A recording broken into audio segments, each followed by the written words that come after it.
warahmatullahi wabarakatuh. Kami dari kelompok 6 akan mempresentasikan hasil analisis film kami yang berjudul Jembatan Pensil. Di sini kami beranggotakan 3 orang. Yang pertama ada Dani, Ismi, dan Tia. Silakan simak dengan seksama video kami. Selamat menyaksikan. Jembatan Pensil. Ada 4 anak sekolah dasar bernama Inal, Aska, dan Nia, dan juga Ondeng, yang berjuang mencari pendidikan dari guru mereka di sebuah sekolah gratis. Inal dan Ondeng sama-sama memiliki kekurangan fisik dan mental. Inal adalah anak tunanetra, sedangkan Ondeng memiliki keterbelakangan secara mental. Keterbatasan yang mereka miliki tak pernah sedikit pun melunturkan niat mereka mencari pendidikan. Ondeng dengan cacat mentalnya mempunyai bakat menggambar sketsa. Kemampuan ini rutin ia lakukan untuk mengisi hari-harinya. Seluruh peristiwa hidup ia abadikan lewat sketsa, termasuk kehidupan ayahnya yang bekerja sebagai nelayan dan juga jembatan yang rapuh yang biasa mereka lewati saat bersekolah. Suatu hari, jembatan rapuh itu akhirnya rubuh saat keempatnya melintas. Musibah ini tak lantas mematahkan semangat mereka bersekolah. Mereka bercita-cita membangun kembali jembatan yang setiap hari mereka lalui itu. Teori pelajar yang luar biasa. Yang pertama ada keterbelakangan mental. Dalam film ini, keterbelakangan mental terjadi pada siswa yang bernama Ondeng. Yang kedua, adanya gangguan fisik. Pada film ini, gangguan fisik terjadi pada siswa yang bernama Inal, di mana Inal memiliki kekurangan fisik pada penglihatannya. Inal tidak bisa melihat keadaan sekitar atau disebut dengan tunanetra.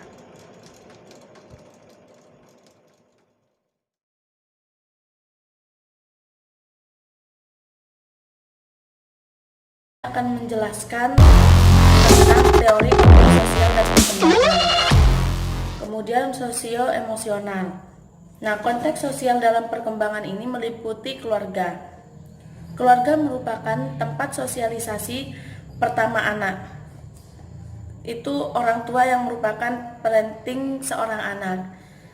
Nah, dalam film Jembatan Pensil ini, ayah Ondeng merupakan tempat Ondeng yang berkeluh kesah tentang keadaannya yang di sekolah bersama teman-temannya. Kemudian ayah Ondeng ini selalu menyemangati Ondeng. Yang kedua, teman sebaya. Nah, di film ini teman sebaya digambarkan dengan adanya kebersamaan. Contohnya seperti saat mereka berangkat sekolah, Ondeng selalu menunggu untuk mereka menyeberangi jembatannya, dan kemudian Ondeng mengantarkan teman-temannya itu pulang melewati jembatan tersebut. Dan jembatan tersebut itu jembatan yang hampir rapuh dan tidak layak untuk dipakai. Itu pada menit ke-5.41. Yang ketiga, sekolah. Nah, sekolah merupakan tempat anak-anak menghabiskan banyak waktunya, seperti belajar, bermain, ya, terus mencari ilmu. Nah, di sekolah ini mempengaruhi perkembangan sosio-emosionalnya. Nah, di dalam film ini sekolahnya digambarkan dengan tempat yang kondisinya yang biasa saja, apa adanya, serta minimnya minimnya guru. Mereka ini kurang pendidikan dari guru-guru, soalnya gurunya itu cuma satu yang mendidik mereka. Keterbatasan guru lah, itu pun guru gratisan di sana.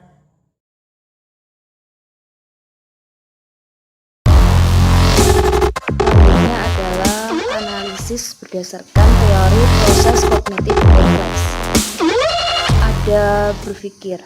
Yang pertama adalah berpikir kritis, di mana dalam berpikir kritis ini digambarkan melalui dengan guru memberikan tugas kepada siswa untuk menceritakan harapan serta keinginan siswa.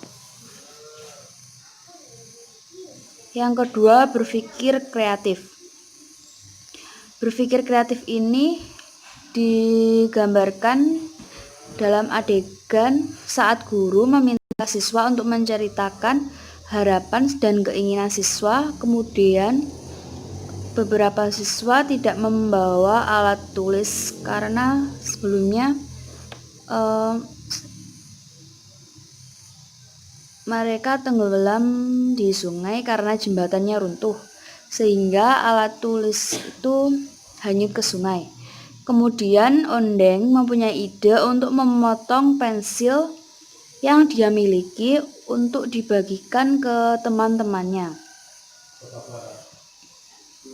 Jadi kesimpulannya, dalam film ini menceritakan kisah masyarakat Sulawesi Tenggara, tepatnya di Kabupaten Muna.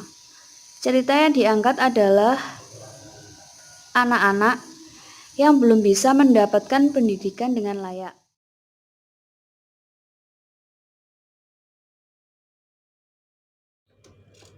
Mengelola kelas.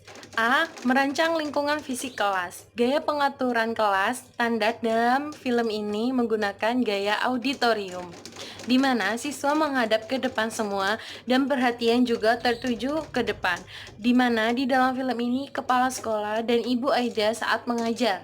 Yang B. Menciptakan lingkungan positif untuk belajar. Gaya manajemen kelas otoritatif, gaya yang mendorong siswa untuk menjadi pemikir dan pelaku independen tetapi masih menyediakan pengawasan yang efektif. Gaya pengajaran ini diterapkan Bu Aida dan Bapak Kepala Sekolah. Saat mengajar, ia mengajak muridnya untuk berpendapat dan mengajak mereka berpikir kritis. Pada menit ke 3:46 menit sampai 4:14 menit. Dan menit ke 1 jam 18:31. Yang C. Berurusan dengan masalah perilaku. Yang A.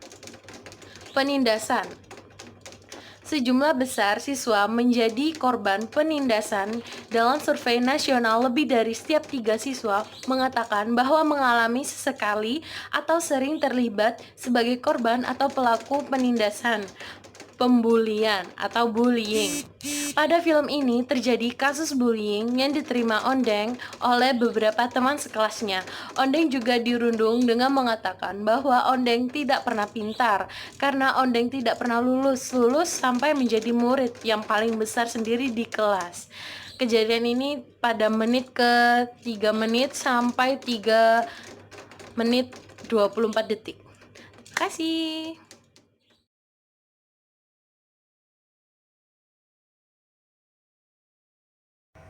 Perencanaan instruksional atau perencanaan pembelajaran. Nah, dalam film ini Ibu Aida menerapkan sistem pembelajaran yang langsung melibatkan dengan alam atau berkaitan langsung dengan alam dan prasejarah. Ibu Aida terinspirasi dari seorang nelayan yang menjelaskan tentang prasejarah tersebut kepada siswanya. Dan akhirnya Ibu Aida mencoba menerapkan perencanaan pembelajaran tersebut seperti pada menit 1 jam 17 menit. Kemudian yang kedua, tujuan perilaku. Di sini tujuan perilaku Ibu Aida ingin mengetahui kinerja siswanya. Jika menerapkan pembelajaran langsung berkaitan dengan alam, ini perilakunya akan seperti apa? Dan terlihat para siswanya sangat menyukai dan sangat menikmatinya dengan sistem pembelajaran tersebut. Terima kasih.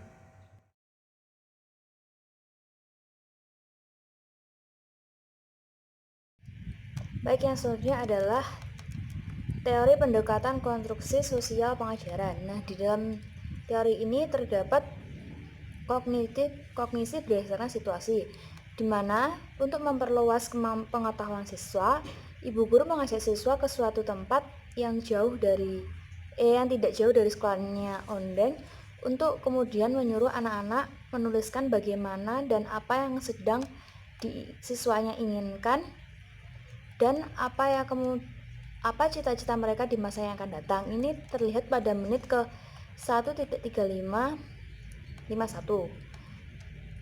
Yang selanjutnya adalah guru dan rekan sebaya sebagai kontemporer bersama untuk pembelajaran siswa. Pendekatan konstruksi sosial menekankan bahwa guru dan rekan sebaya dapat mendukung proses pembelajaran siswa, sehingga dapat menciptakan pembelajaran yang kondusif. Nah, dalam film ini digambarkan dengan kebersamaan guru dan teman-teman yang selalu bersama ketika di dalam maupun di luar pembelajaran sekolah, seperti teman-teman Ondeng itu selalu mendukung Ondeng. Ini terlihat pada menit ke-58. Yang selanjutnya adalah program konstruktivis sosial, di mana yang pertama ada dewasa menjadi panutan. Jadi dalam contoh ini pada tokoh Ondeng, di mana ayah Ondeng yang mengajari anaknya untuk selalu mandiri dan tidak bergantung kepada orang tuanya. Sehingga Ondeng mencoba untuk mandiri. Saat Ondeng ditinggal oleh ayahnya untuk mencari ikan, dia mencoba untuk memasak sendiri di rumahnya. Ini terlihat pada menit ke-14. Yang selanjutnya adalah teori motivasi pengajaran sosiokultural, di mana teori ini terdapat motivasi ekstrinsik dan motivasi intrinsik, di mana motivasi ekstrinsik ini terkait dengan melakukan sesuatu untuk yang diinginkan. Motivasi ini tergambar dalam film ini adalah Ondeng dan teman-temannya selalu berangkat sekolah sangat pagi agar tidak terlambat dan tidak mendapatkan hukuman dari guru. Yang kedua adalah motivasi intrinsik, di mana melibatkan motivasi internal dalam melakukan sesuatu demi mencapai keinginan sendiri. Dalam motivasi ini, dalam film ini digambarkan saat Ondeng setelah teman-temannya rela berangkat dan pulang sekolah selalu berjalan kaki dan menyeberangi suatu jembatan yang hampir rapuh. Nah, agar bisa menuntut ilmu dan meraih cita-citanya. Ini tergambar pada menit ke-24. Yang selanjutnya adalah motivasi hubungan sosial dan konteks sosiokultural, di mana hubungan sosial yang pertama karakteristik demografi. Hidup dalam keluarga yang di dalamnya salah satu orang tuanya tidak ada. Hal itulah yang dialami oleh tokoh di sini, yaitu Ondeng, di mana dia hanya diasuh oleh ayahnya dengan didikan orang tua yang demokratis, di mana ayah Ondeng selalu memberikan motivasi kepada Ondeng agar terus bersemangat untuk bersekolah, agar suatu saat apa yang diinginkan Ondeng bisa tercapai, sehingga Ondeng selalu bersemangat dan selalu gigih menuntut ilmu. Ini tergambar pada menit ke-39. Dan selanjutnya adalah rekan sebaya. Rekan sebaya dapat mempengaruhi motivasi siswa dengan berbagai cara. Dalam film ini digambarkan Ondeng sangat bersemangat berangkat sekolah dikarenakan selalu berangkat bersama-sama dengan teman-temannya. Lalu teman-temannya itu juga bersemangat jika mereka bertemu dengan Ondeng. Kemudian saat Ondeng diejek oleh teman yang lain, sahabatnya itu selalu membela Ondeng. Ini tergambar pada menit ke-3. Yang selanjutnya adalah guru. Guru berperan penuh dalam prestasi belajar siswa. Guru juga pendorong siswa agar termotivasi melakukan berbagai hal yang positif. Dalam film ini digambarkan saat Ondeng dibully oleh teman sekelasnya. Guru langsung memberikan pemahaman kepada siswa yang membuli, serta memberikan penguatan atau motivasi pada Ondeng, agar Ondeng itu tetap semangat dan teman-temannya yang mengajak itu melihat kelebihan dalam dirinya. Nah, ini tergambar pada menit ke 3 menit lebih 34.